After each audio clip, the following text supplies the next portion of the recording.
Yo, welcome back to my channel. This is DaLastSnow. You'll call me Snow for short. And we are here with another deck profile. And it's for my favorite leader in Fusion World and any character in the Dragon Ball Z world, which is Bardock himself.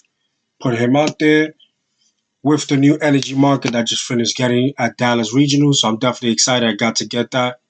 Shout out to my boy Cisco for getting it for me. Me and him traded energy markers. I had something that he wanted, and I got what I needed. So definitely, deck profile for Bardock with the set 7 installments. There's a whole lot of different changes into the deck. Hopefully, you guys enjoy it. So we definitely gonna get right to it. We already know what the leader does: 15k swing, one attack and draw a card. Awaken at 4 or less, draw a card. Then we're gonna flip them over. Standard 20k swing, but the difference is when attacking, draw one card, and this leader gets 5k combo boost all by himself. No combo from your hand, no combo from the board, no combo from the discard pile or wherever. He's already bumped himself to 25k swing. And his effect is once per turn, which is look at the top card of your deck.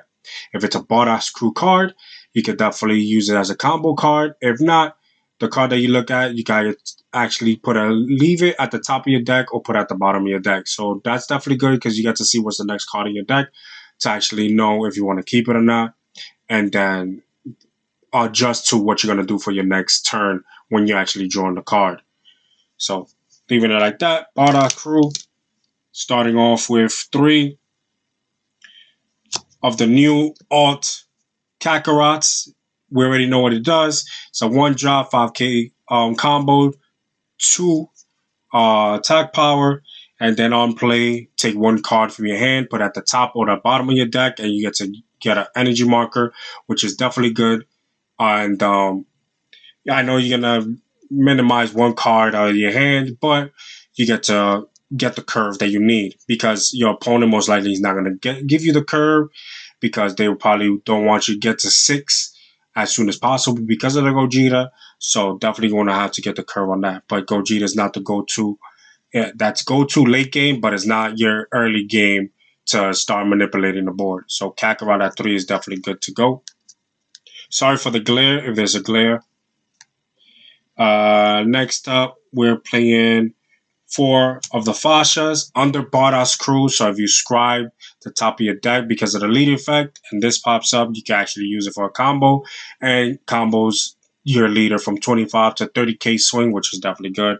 If not, you can actually summon her, 1 cost, 5k combo, 5k attack with a on play, draw 1 card. Next up, I am playing 4 of the Chi-Chis, which I'm about to order the next rarity of it.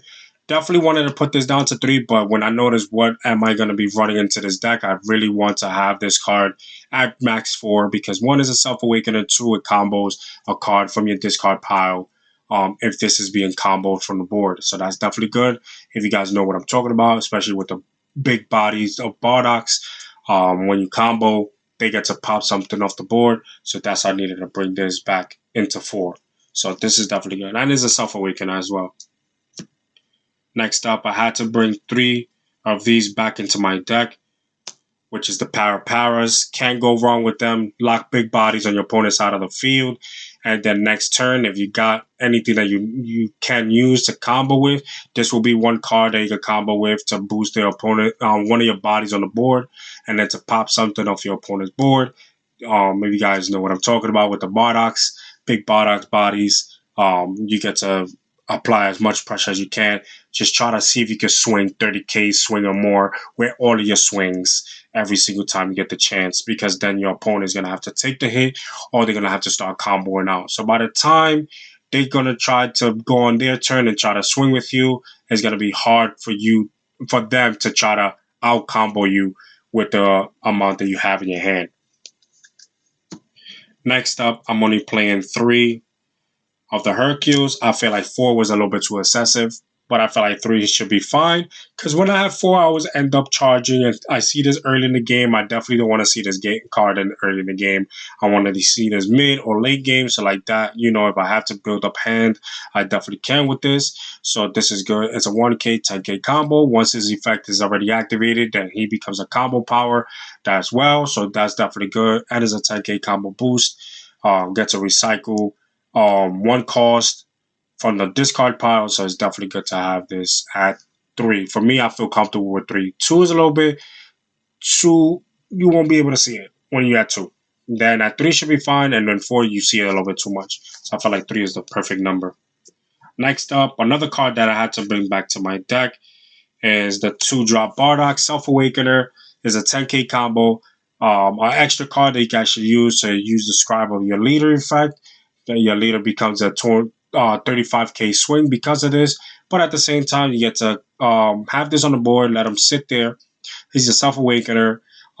Then when it's time, if your opponent hasn't addressed this to get this removed from board, you can actually swing with him.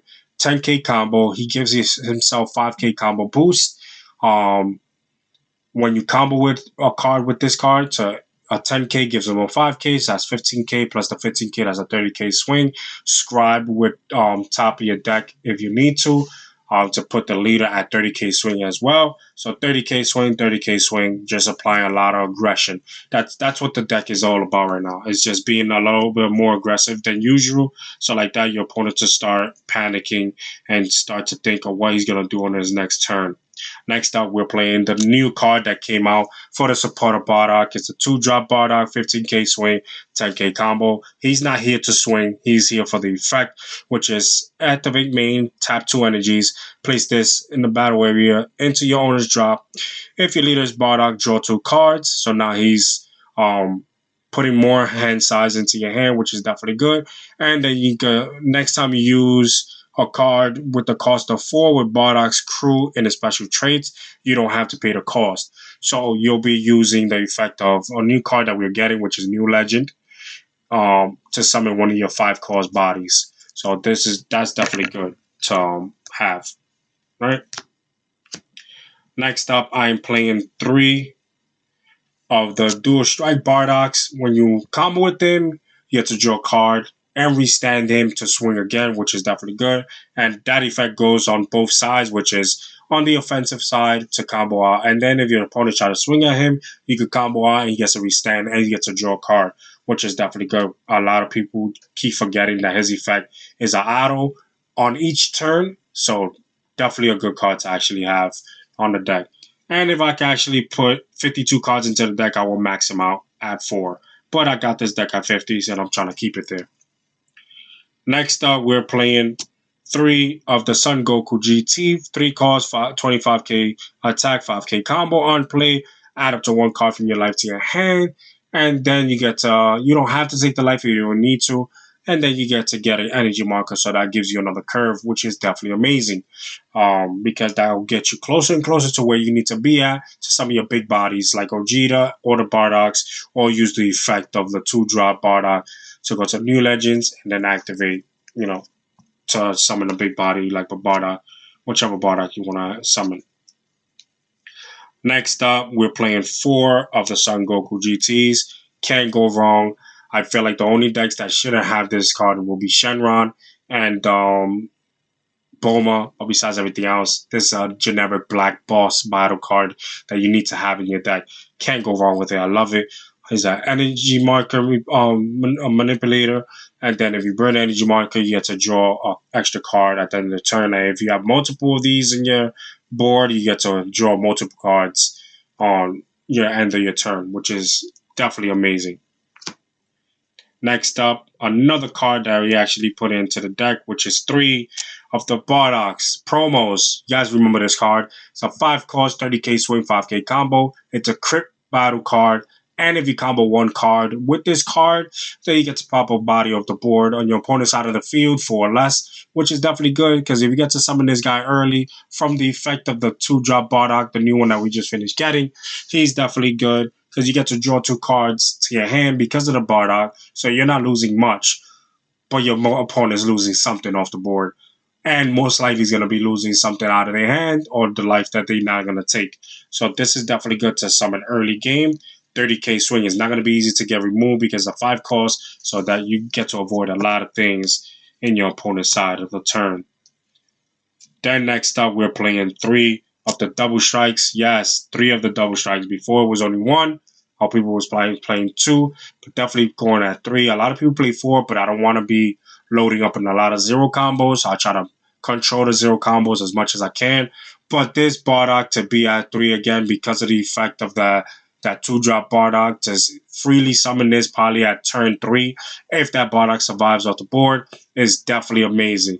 Definitely amazing to actually have into the deck, because summoning this early as possible like that, and then later on to summon the other Bardock, or summon a 4-drop Goku, or another one of these double strike Bardock as well, is definitely going to be a problem. Definitely a problem. Next up, we're playing 2 of the Gogetas. I was playing 3 when I went to regionals. I feel like going down to 2 should be fine, because you definitely got the Bardock coming back into the deck to remove as much as possible. Yes, this gives you energy marker, but you know, like I said, I'm trying to avoid going that high with the 6 cost. Definitely good versus yellow. Every yellow deck likes to restand, so you're trying to lock that down. Going against Brawly likes to stand. You can lock that down. So this is definitely good to actually have, and that's one of the reasons why I'm playing Power again, because you want to lock down bodies that they can swing with, and then try to combo with those cards, and then try to go for game. Next up, we're playing 4 of the generics super combos, and I know you guys seen the leaks. I know I'm gonna be excited to see them, and I'm gonna try to collect them. The new leaks of the new Bardock super combos that's coming out in the next set, not the manga set, but set 8. Definitely excited for it. So I can't wait to actually replace these with those Bardock super combos, so my deck could be blinged out Bardock. Then we're gonna play 2 of the Ultimate Sparking. I wanted to put Resistant Destiny because I wanted to go more on the aggressive side of the game. So like that, your opponent has to answer as much as they can to burn out their hand, but at the same time, going full aggressive is not that good. So I want to keep Sparking in my deck, because sometimes a deck will be more aggressive than mine. So using the energy marker to burn, to combo out of one swing and then lock the other body on the board is definitely good. So I'm really excited to actually keep this into the deck. Resisting Destiny, yes, is a great card, but Ultimate Sparking with the meta that we're going into should be at 2, and I'm going to try to get this at max rarity as well. Just time. Just got to give it time. Last but not least, putting my deck at 50 with this card. Came out a long time ago, and now is actually coming to light. It's 4 cost, the new legend card. Activate main, summon a 5 cost Bardock from your hand into the board, basically 1 turn early. But it's going to be 3 turns early, 2 to 3 turns early, because you're going to have the 2-drop Bardock to activate the effect, to activate this, and this activates to summon one of the Bardocks. So you'll be summoning this. Keep it on the board. If it survives next turn, you'll use this, right? And then you'll be free summoning this Bardock, or you'll be summoning this Bardock. So basically, it depends on the situation that you're in. If your opponent is only summoning 1 body per turn, that's 4 or less, summon this, apply pressure to your opponent, add the crit power, and then 30k swing is not going to be easy to combo out, and especially you're going to have to combo to pop a body 4 or less off the board. So he'll be going up to 35 to 40k swing. Either they're going to combo with a super combo, or they're going to just have to take the hit, and that's 1 less card that you have to worry about going to your opponent's hands. That's one way. The other way is if they're summoning big bodies on the board that's over 4, you're going to summon your double strike, and then just combo out, because you get to draw 2 cards because of the effect of this, which is definitely great, because now you're not really burning your hand as much as possible.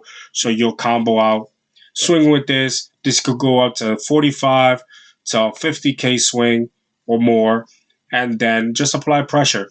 Just pop a body on the board, anything off the board, and then you should be good. The only thing that doesn't get touched by any of these pops, which would be barrier, and that's against yellow, so you should be fine with it. Or there's some cards that says they can't be KO'd depending on a certain criteria. But definitely a good combination to do, because you already know what's going to come out turn 6 or turn 5, just in case you got the energy marker, will be the Gogeta to remove bodies off the board. So you have the draw power, you have the rush power, and you have the control power with this deck. Waited long enough to have this Bardock deck going back into the groove with Bardock support. Definitely great. So yeah, I love it. I love the package that's coming with now going into set 7. So I appreciate it, Bandai, for actually adding that into the deck. So going into set 8 as well, we're gonna get more Bardock support, hopefully.